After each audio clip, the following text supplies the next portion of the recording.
According to the wording of Section 328(1), a constitutional bill can only seek the extension of a term limit for a person, implying that a bill can only seek extension of one person's term at a time. So that means Y2030 cannot succeed. Subscribe or like on the bell icon. Tipinda hapa hendo yarutendo matinyarara anbanyara chiti.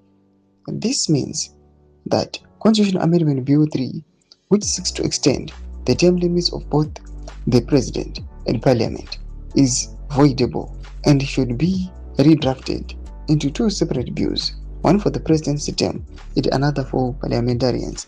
Both bills cannot be presented to Parliament simultaneously, as the second must wait for the first to be considered and finalized before another bill is presented. The bill is asking for a change to the term limit of the President in Parliament, but hoping that the current President and Parliament will both enjoy the extension in this current term.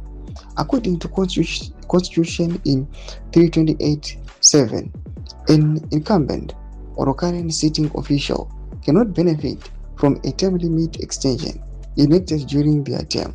So ZANU-PF will additionally need to present two separate bills to change the Section 328 of the Constitution to allow incumbents to enjoy term changes in the same term they changed them. This makes 4 the total number of bills that need to be presented for these constitutional changes, and all 4 will need to go for referendum to pass for President Mnangagwa to get to 2030.